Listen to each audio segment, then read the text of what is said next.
Friends, welcome back to Mazhathulli creations. ഈ channel നിങ്ങൾ ആദ്യമായിട്ടാണ് കാണുന്നതെങ്കിൽ സബ്സ്ക്രൈബ് ചെയ്യാൻ മറക്കല്ലേ. ഹരിയുടെ വീട്ടിലേക്ക് ജോത്സ്യരെ വിളിച്ചു വരുത്തിയിരിക്കുന്നുണ്ട്. എല്ലാവരും അവിടെയുണ്ട്. അദ്ദേഹം കബഡി നിർത്തി കാര്യം പറയുന്നു. മരണപ്പെട്ട ആളിന്റെ ആത്മാവ് സംതൃപ്തനല്ല. ആള് അപകടകാരിയല്ല. എന്താണ് ഇതിനൊരു പ്രതിവിധിയെന്ന് അമ്മാവൻ ചോദിക്കുന്നുണ്ട്. ഇവിടെ നിന്ന് അങ്ങോട്ട് എല്ലാ വർഷവും മുറ തെറ്റാതെ ബലി അർപ്പിക്കണം. അതിന് ഒരു വീഴ്ചയും വരാൻ പാടില്ല.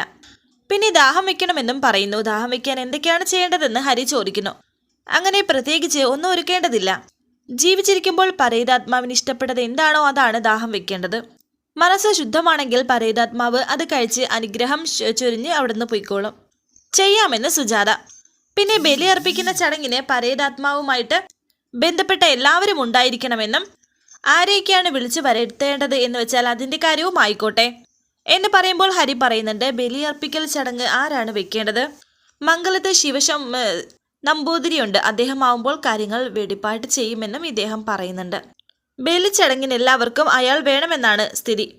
അത് ഞാൻ സംസാരിക്കാമെന്ന് ഹരി. ചടങ്ങുകളെല്ലാം തീർന്നതിന് ശേഷം ഒന്നുകൂടി പ്രശ്നം വെക്കാമെന്നും അദ്ദേഹം പറയുന്നു. അങ്ങനെ ഇപ്പോൾ അവരവിടെ നിന്ന് പോകുന്നു. നിത്യ പറയുന്നുണ്ട്, അമ്മയെ ചെറിയച്ഛനെ വിവരം അറിയിക്കണം, അവരോടും കൂടി വന്ന് പങ്കെടുക്കാനായി പറയണം.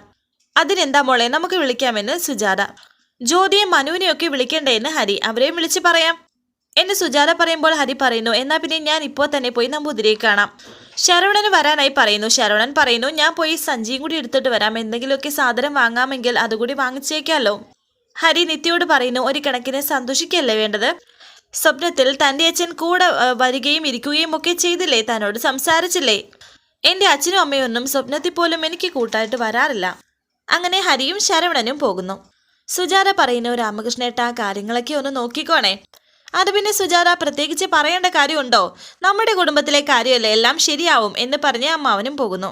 ആ കാര്യം ആലോചിച്ച് നിൽക്കുകയാണ് നിത്യ. മോളെ, എല്ലാ ചടങ്ങും നമുക്ക് ചെയ്യാം.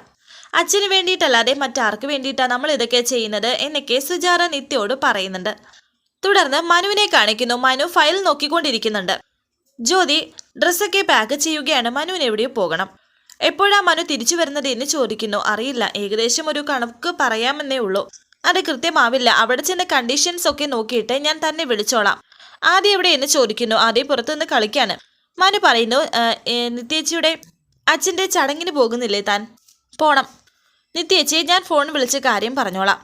യാത്രയുടെ കാര്യം പറയാം. താൻ എന്തായാലും അവിടെ പോകണം, ചെല്ലാതിരിക്കില്ലേ, അത് മോശമായി എന്നൊക്കെ മനു പറയുന്നു. ദേഷ്യത്തോടെ ജ്യോതി ഇരിക്കുന്നുണ്ട്. ജ്യോതിക്കാണെങ്കിൽ അങ്ങോട്ട് പോകുന്നതിനോട് യാതൊരു താല്പര്യവും. ഇപ്പോഴാണ് ജ്യോതി ഇങ്ങനെയായത്. അങ്ങനെ ഇപ്പോൾ അച്ഛനോടും അമ്മയോടും യാത്ര പറയുകയാണ് മനു. എത്ര ദിവസം കഴിഞ്ഞിട്ടാണ് നിന്റെ മടക്കമെന്ന് അമ്മ ചോദിക്കുന്നു. 2-3 ദിവസം ആകുമെന്ന് മനു പറയുന്നുണ്ട്. പണ്ടത്തെ പോലെയല്ല, ഇപ്പോൾ ഇവിടെ കാത്തിരിക്കാൻ ആളുണ്ട്, അത് ഓർമ്മ വേണം എന്നൊക്കെ അമ്മ പറയുന്നുണ്ട്. ആദ്യം എവിടെയെന്ന് ചോദിക്കുന്നു. ആദ്യം പുറത്തുനിന്ന് കളിക്കായിരുന്നു. മനു ആദ്യയോട് പറയുന്നു, ഞാനൊരു ദൂരയാത്ര പോവുകയാണ്, 1-2 ദിവസം കഴിഞ്ഞിട്ടേ തിരിച്ചു വരത്തുള്ളൂ. ഞാനില്ലാത്തപ്പോൾ ഇവിടുത്തെ കാര്യങ്ങളൊക്കെ ഒന്ന് ശ്രദ്ധിച്ചോണം എന്ന് പറഞ്ഞാൽ അപ്പൂപ്പനെയും അമ്മൂമ്മയെയും നോക്കണം, അമ്മയെ നോക്കണം, കുടുംബത്തിന്റെ മൊത്ത കാര്യങ്ങളും കേട്ടല്ലോ എന്നൊക്കെ മനു പറയുന്നുണ്ട്. എന്നിട്ട് കളിച്ചോളാനും പറയുന്നു. വീണ്ടും അവരോട് യാത്ര പറഞ്ഞിട്ട് മനു പോകുന്നു. ആദ്യം മനുവിന് ടാറ്റയൊക്കെ കൊടുക്കുന്നുണ്ട്. മനു ഉടന്നു പോയി. ബലിച്ചടങ്ങിന് നീ വീട്ടിൽ പോകുന്നുണ്ടോ എന്ന് അമ്മ ജ്യോതിയോട് ചോദിക്കുന്നുണ്ട്. പോകേണ്ടതല്ലേ, സ്വന്തം വീടല്ലേ എന്നൊക്കെ അച്ഛൻ പറയുമ്പോൾ ആദ്യം അവിടെ നിന്ന് വിളിച്ച് പറയുന്നുണ്ട്, നിത്യാമ്മയുടെ അടുത്തേക്ക് ഞാനും വന്നോട്ടെ, എനിക്ക് നിത്യാമ്മയെ കാണാൻ കൊതിയാവുകയാണ്. ഇത് ജ്യോതിക്കും അമ്മയ്ക്കും ഇഷ്ടമാവുന്നില്ല, നമുക്ക് പോകാം എന്നും ആദ്യം പറയുന്നു. മോൻ ഇവിടെ നിന്ന് കളിച്ചോ എന്ന് അമ്മ പറയുന്നു.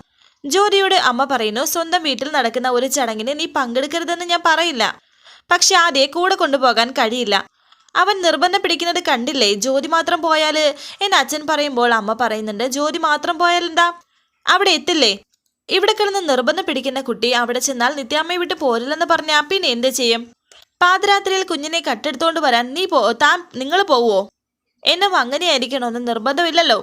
എന്തൊക്കെ പറഞ്ഞാലും കുഞ്ഞിനെ കൊണ്ടുപോകാൻ ഞാൻ സമ്മതിക്കില്ല എന്ന് അമ്മ. ജ്യോതി അമ്മയോട് പറയുന്നു, അമ്മേ ഞാനെങ്ങും പോകുന്നില്ല അമ്മേ എന്ന് പറഞ്ഞ് ജ്യോതി അകത്തേക്ക് പോയി. കഷ്ടമായിപ്പോയി, ആ കുട്ടിയുടെ മനസ്സ് വല്ലാണ്ട് വേദനിച്ചിട്ടുണ്ടാകും എന്നൊക്കെ അച്ഛൻ പറയുന്നു. ഞാൻ എന്തെങ്കിലും പറയുന്നുണ്ടെങ്കിൽ അത് ഈ കുടുംബത്തിന്റെ ഭദ്രതയ്ക്ക് വേണ്ടിയിട്ടാണ്. ജ്യോതിമോള് പോകുന്നില്ലെങ്കിൽ പോകണ്ട, അല്ലെങ്കിൽ തന്നെ എത്രയോ ബലിച്ചടങ്ങുകൾ നടക്കുന്നു, ഇതിനെന്താ ഇത്ര പ്രത്യേകത അല്ല പിന്നെ എന്ന് പറഞ്ഞിട്ട് അമ്മ അകത്തേക്ക് പോയി. എന്ത് പറഞ്ഞ് മനസ്സിലാക്കാനാ? അല്ല, ഇത്രയും നാളും കൊണ്ട് മനസ്സിലാക്കാത്ത കാര്യം ഇനി എവിടെ മനസ്സിലാക്കാൻ പോകുന്നു എന്നൊക്കെ അച്ഛൻ പറയുന്നുണ്ട്. പിന്നീട് കാണിക്കുന്നത് ജോലി വരാത്തതിൽ വിഷമത്തോടെ നിൽക്കുകയാണ് നിത്യ. എൻ്റെ കാര്യമായതുകൊണ്ടായിരിക്കും ജോലി വരുന്നില്ലെന്ന് പറഞ്ഞത് അല്ലേ അമ്മേ എന്നെ നിത്യ പറയുമ്പോൾ അമ്മ സുജാത പറയുന്നുണ്ട് മനു സ്ഥലത്തില്ല മോളെ. മനുവിൻ്റെ അമ്മയുടെ കാര്യങ്ങളൊക്കെ ജ്യോതി പറഞ്ഞ് നിനക്കറിയാലോ. എന്താ അമ്മ ഇത്, എല്ലാവരും വരണമെന്ന് നമ്മൾ ആഗ്രഹിച്ചു, കുഴപ്പമില്ല പോട്ടെ, ബാക്കി എല്ലാവരും ഉണ്ടല്ലോ. എന്തോ ബിസിയായ ആളാണ്, പക്ഷേ ഞാനും ഹരിസാറും കൂടി പോയപ്പോൾ നാളെ വരാമെന്ന് അദ്ദേഹം സമ്മതിച്ചു. അത് തന്നെ ഒരു ഭാഗ്യമല്ലേ എന്നൊക്കെ ശരവണൻ പറയുന്നുണ്ട്. തുടർന്ന് ഹരി സാധനങ്ങളൊക്കെ ആയിട്ട് വരുന്നു. സാധനങ്ങൾ അവിടേക്ക് കൊണ്ടുവന്നിട്ട് ശരവണനെ വിളിക്കുകയാണ് ഹരി. 2 സഞ്ചിയിലും സാധനങ്ങളുമായി വന്നു. എല്ലാം വാങ്ങിയിട്ട് വന്നിട്ടുണ്ട്, പക്ഷേ ലിസ്റ്റ് വെച്ച് എല്ലാം ഒന്ന് ഒത്തു നോക്കണം. സാധാരണ പൂജ പോലെ അല്ല ഇത്. നാളെ വെളുപ്പിന് തന്നെ ഞാൻ പോയി കർമ്മിയെ കൂട്ടിക്കൊണ്ടുവരാം. പിന്നെ പശുവിൻ്റെ ചാണകം വേണം എന്നൊക്കെ മറ്റു കാര്യങ്ങളും സംസാരിക്കുന്നുണ്ട് അവർ.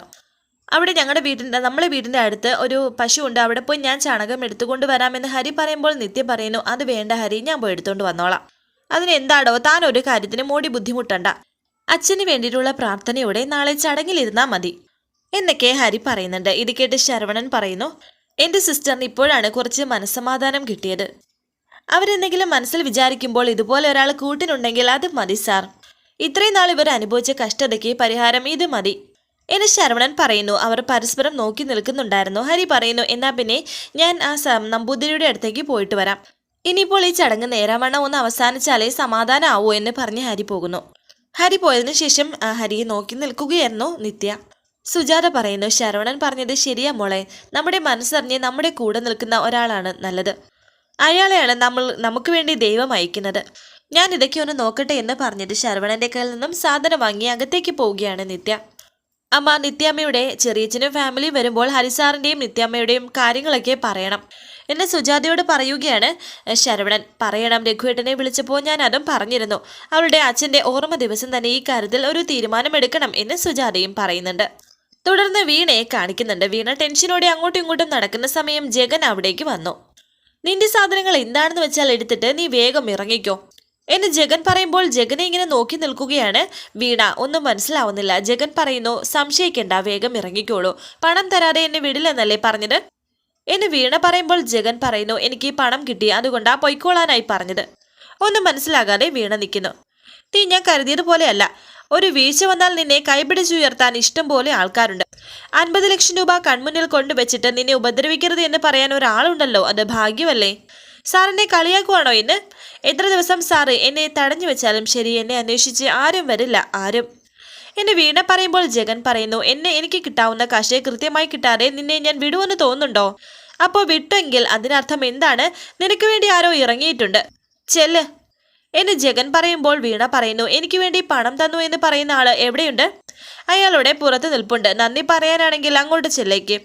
സാർ ഇനി ഒരിക്കലും സാറ് എന്നെ തിരിഞ്ഞു വരില്ലല്ലോ, സാറിനെ ബുദ്ധിമുട്ടിക്കില്ലല്ലോ എന്നൊക്കെ വീണ പറയുമ്പോൾ ജഗൻ പറയുന്നു എനിക്കതിൻ്റെ ആവശ്യം എന്താ, എനിക്കെൻ്റെ പണം മതി, ഇനി നീയായി നിന്റെ പാടായി, ചെല്ല് എന്ന് പറഞ്ഞ് വീണയെ ജഗൻ പറഞ്ഞയച്ചു. സന്തോഷത്തോടെ ഓടിപ്പോവുകയാണ് വീണ. പുറത്തേക്ക് വരുന്നു. അവിടെ ഒരു കാറ് കിടപ്പുണ്ടായിരുന്നു. അയാൾ തിരിഞ്ഞു നിൽക്കുകയാണ്. നിങ്ങളാണോ എന്നെ രക്ഷിച്ചത്? നിങ്ങൾ ആരായെന്ന് വീണ അയാളോട് ചോദിക്കുന്നു. അയാളെ കണ്ടപ്പോൾ വീണ ഒന്ന് ഞെട്ടി. അത് മറ്റാരുമല്ല, വിപിനാണ്, കല്യാണിയുടെ അച്ഛൻ, കല്യാണിയുടെ യഥാർത്ഥ അച്ഛൻ. നിങ്ങൾ എന്തിനാ എനിക്ക് വേണ്ടി പ്രൊഡ്യൂസർക്ക് പണം കൊടുത്തത്?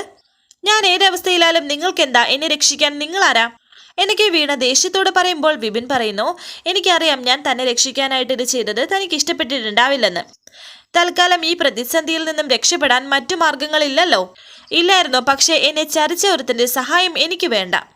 ഞാൻ ആ പ്രൊഡ്യൂസറോട് പറഞ്ഞ പണം തിരിച്ചു തരാം എന്ന് വീണ പറയുമ്പോൾ വിപിൻ പറയുന്നു എന്നിട്ട് അയാളുടെ കസ്റ്റഡിയിൽ നിന്നും വീണ ഇങ്ങനെ പുറത്തിറങ്ങും. വീണ ഇപ്പോൾ താൻ പ്രാക്ടിക്കലായി മാത്രം ചിന്തിച്ചാൽ മതി. ഒരു കാര്യം ചെയ്യ്, പ്രൊഡ്യൂസറിന്റെ കടം വീട്ടാൻ താൻ എന്നിൽ നിന്നും കടം വാങ്ങിയതായി മാത്രം ചിന്തിച്ചാൽ മതി. പലതവണ തന്നെ കാണാനും സംസാരിക്കാനും ഞാൻ ആഗ്രഹിച്ചിരുന്നു, പക്ഷേ നീ എങ്ങനെ പ്രതികരിക്കുമെന്ന് എനിക്ക് അറിയില്ലായിരുന്നു. ഇനി എനിക്ക് പറയാനുള്ളത് കേട്ടാൽ ഒരു പക്ഷേ താൻ എന്നെ കാറി തുപ്പുമായിരിക്കും. ഇത് കേട്ട് വീണ വിപിനെ ഇങ്ങനെ നോക്കുന്നുണ്ട്. എന്തായാലും വിപിൻ ഇപ്പോൾ വീണയെ തേടി എത്തിയിട്ടുണ്ടെങ്കിൽ അതിന് പിറകിൽ എന്തോ ഒരു കാരണം കാണും. ഇനിയിപ്പോൾ രണ്ടുപേരും കൂടി ഒത്തുചേർന്ന് ഹരിയെയും നിത്യയെയും ഒന്നിക്കാൻ സമ്മതിക്കുമോ എന്ന് പോലും അറിയില്ല. അതോ ഇനി കല്യാണിയെ അവർ കൂട്ടിക്കൊണ്ട് പോകുമോ അതും അറിയില്ല. എന്തായാലും നമുക്ക് കാത്തിരുന്ന് കാണാം. വരാനിരിക്കുന്ന പുതുപുത്തൻ എപ്പിസോഡുമായി വീണ്ടും കാണാം. Thank you for watching. Please subscribe, like, share my channel.